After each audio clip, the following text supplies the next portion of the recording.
Selamat malam, Ibu Bapak, Saudara-saudara yang terkasih di dalam Kristus. Kita kembali bertemu, diperjumpakan secara virtual di dalam layanan syafaat malam pada malam hari ini.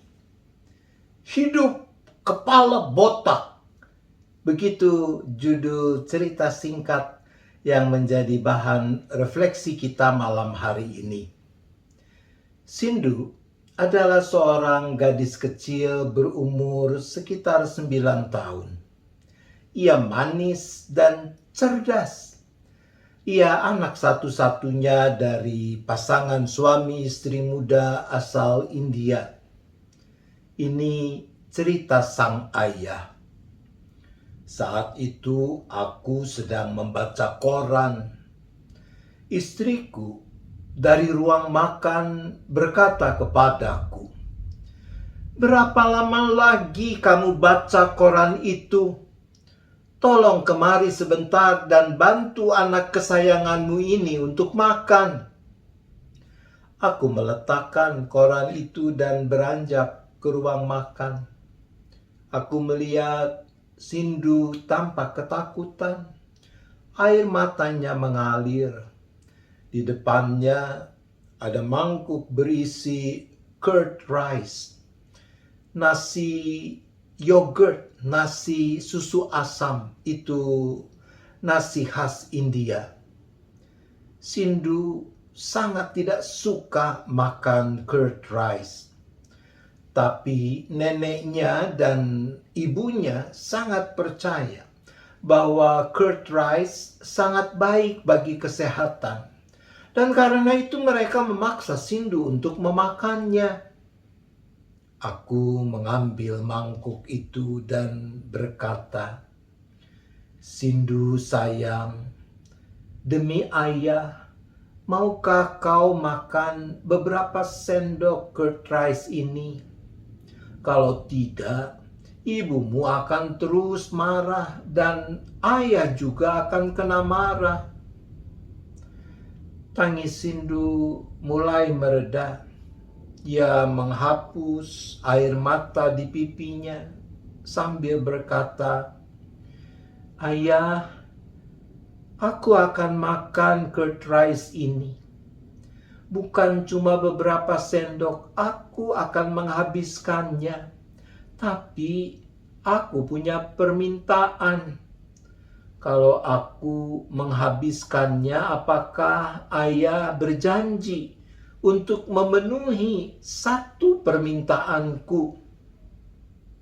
Aku menjawab, "Oh, pasti sayang."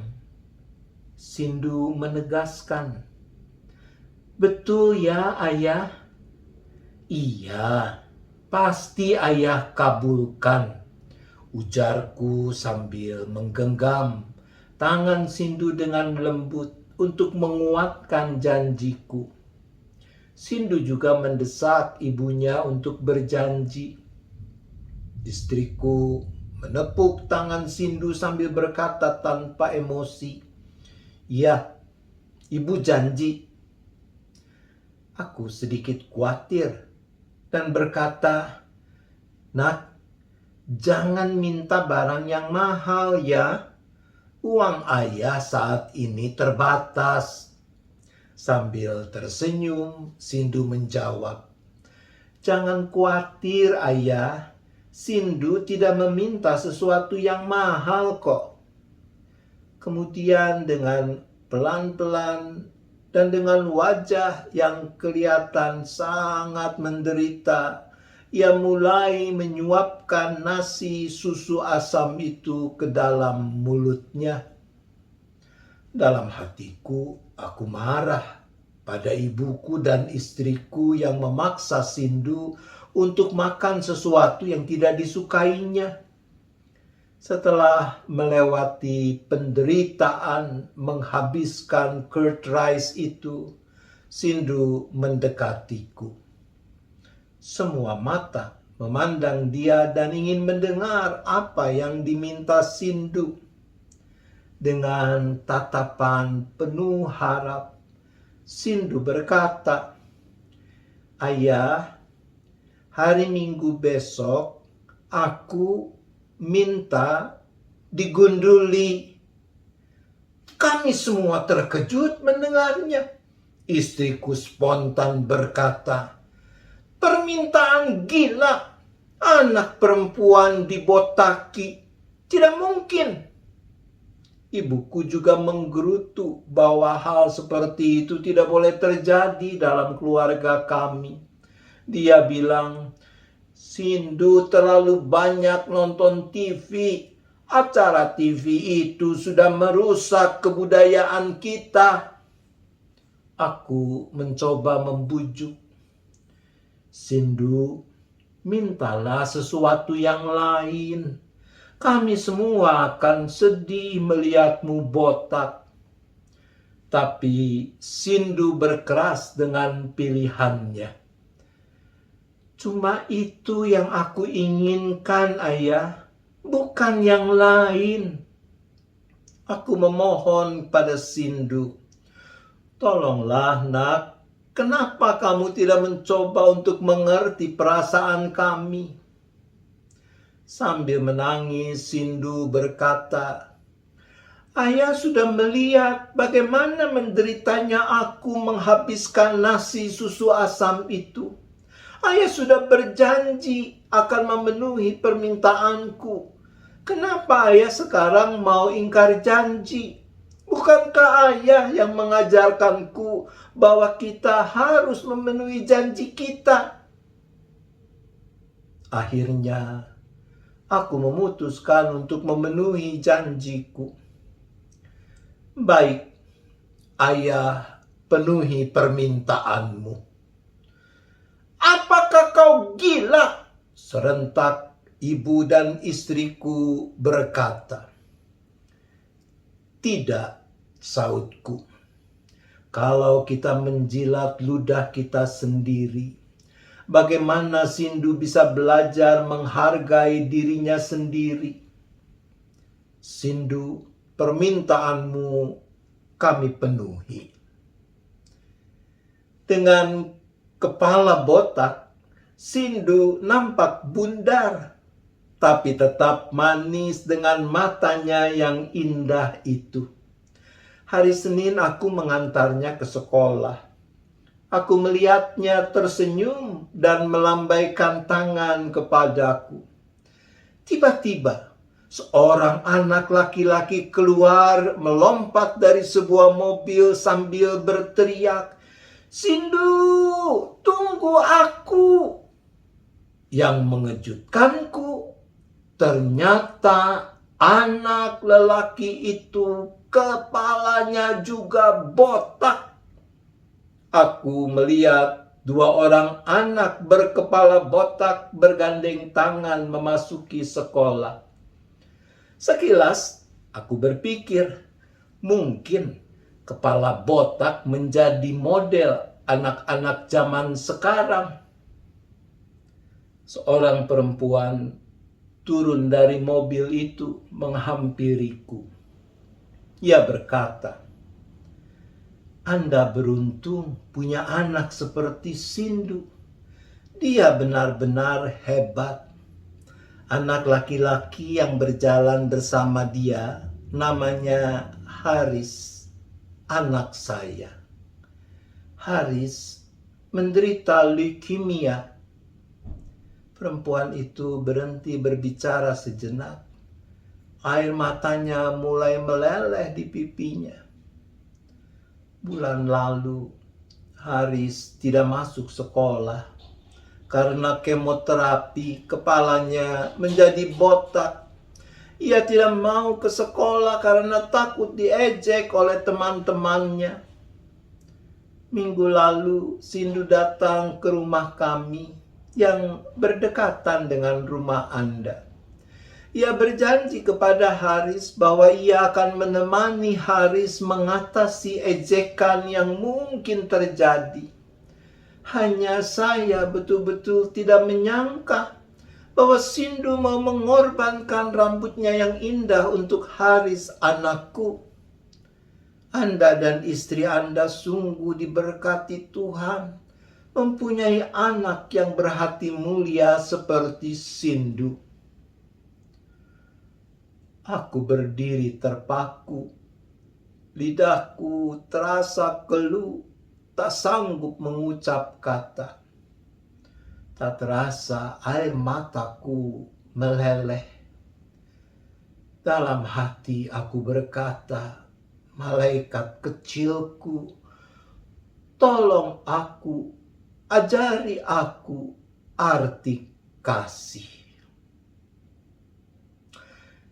Ibu bapak saudara yang dikasihi Tuhan, Galatia 6 ayat 2 mencatat, bertolong-tolonganlah menanggung bebanmu, demikianlah kamu memenuhi hukum Kristus. Senasib sepenanggungan, mewujudkan secara nyata solidaritas kita terhadap sesama, khususnya yang menderita, adalah apa yang sudah kita praktikkan, khususnya sepanjang tahun 2021. Bagaimana kita mau saling peduli dan berbagi di tengah terpaan pandemi dengan berbagai dampaknya. Percayalah, semua itu indah dan berharga di mata Tuhan. Dengan semangat yang sama, mari kita tapaki perjalanan hidup sepanjang tahun yang baru.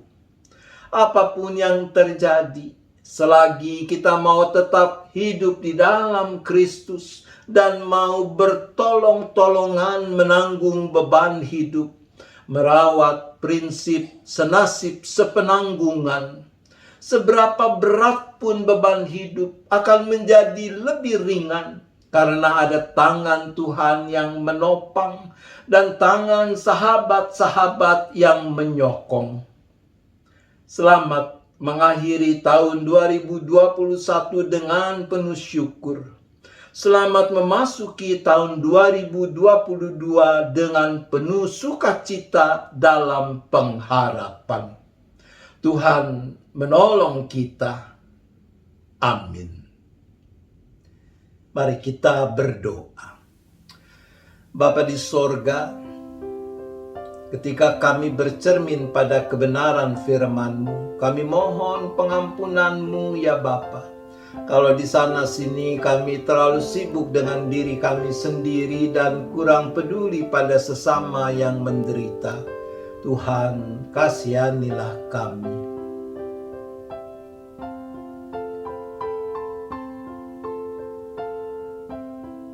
Bapa, kami mohon, mampukan kami untuk merawat kasih dan belas kasihan yang benar, sehingga kami dengan sungguh-sungguh mau dan mampu bertolong-tolongan menanggung beban hidup, merawat prinsip senasib sepenanggungan dengan sesama, khususnya mereka yang menderita.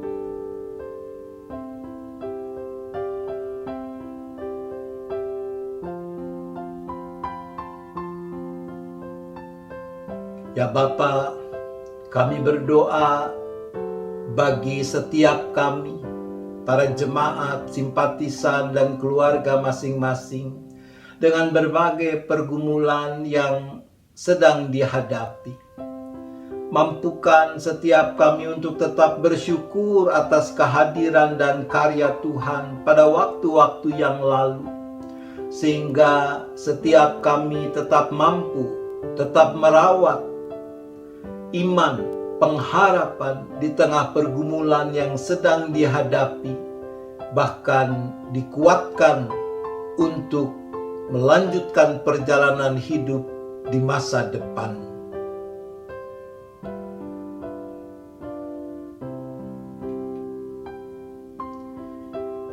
Ya Bapa, kami bersyukur untuk kegiatan-kegiatan khususnya rangkaian kebaktian dalam masa raya Natal telah terselenggara dengan baik. Maka kami juga tetap memohon penyertaan Tuhan untuk kebaktian tutup tahun tanggal 31 Desember mendatang, untuk kebaktian tahun baru tanggal 1 Januari 2022, dan sakramen perjamuan kudus pada hari Minggu 2 Januari 2022. Tuhan yang sempurnakan semuanya agar kami sungguh-sungguh dapat mengalami perjumpaan dengan Tuhan, sumber kekuatan dan pengharapan kami.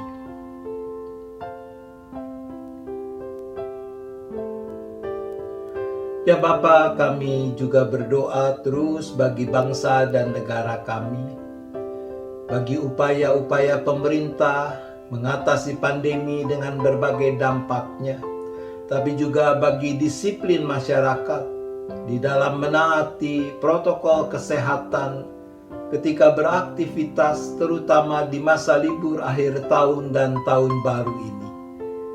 Kami mohon pimpinan Tuhan,